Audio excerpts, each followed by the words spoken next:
Just a stone's throw from Las Vegas, Lake Mead is a popular spot for boating and fishing. We have to fish. Landscaper Matt Baruti and his son Jet are out here fishing every chance they get. We're very competitive about it as well. But in the last few years, they have watched the lake get shallower and shallower. You know, just coming out here on a boat all the time, we see the difference every time we come out. Something's changed. A new rock outcrop has popped up somewhere. A lot has changed since engineers created the lake in the 1930s by blocking the flow of the fickle Colorado River.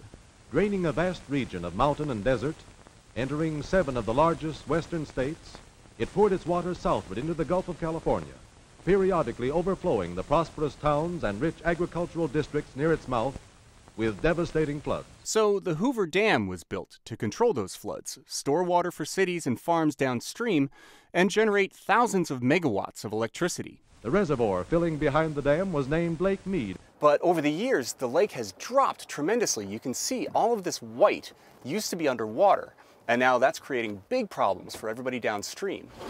That's because water from Lake Mead has become the lifeblood of much of the desert Southwest, says Pat Mulroy at the Brookings Mountain West Research Institute. I mean, you have some of the largest Western cities, some of the largest American cities that are critically dependent on this water supply. You have some of the most productive agricultural areas, and you have an obligation to deliver water to the country of Mexico.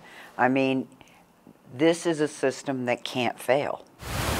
But cities and farms are taking more water out of the Colorado River than flows in, and 14 years of drought have pushed the system closer to failure than ever. Lake Mead is full at 372 meters above sea level. It's at 329 meters now. At 320 meters, hydropower generation is threatened. The last water intake for Las Vegas runs dry at 305, and at 273 meters, water stops flowing out.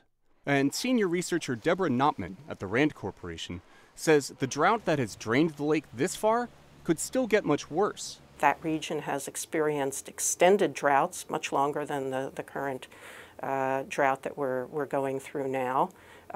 These droughts can persist for decades, in fact. And more extreme droughts are expected with climate change. But all is not lost in the desert Southwest. No, they're of course not doomed, but they do have to act. And many of these actions are going to take years. Knopman co-authored a report with a range of options to make river users less vulnerable. From more efficient household use to massive transfers from other rivers. All will cost billions and take years to implement. And none will completely eliminate the risk of shortages. The millions of people depending on the Colorado River will have to decide what life in the desert is worth to them. Steve Baragona, VOA News, Lake Mead, Nevada.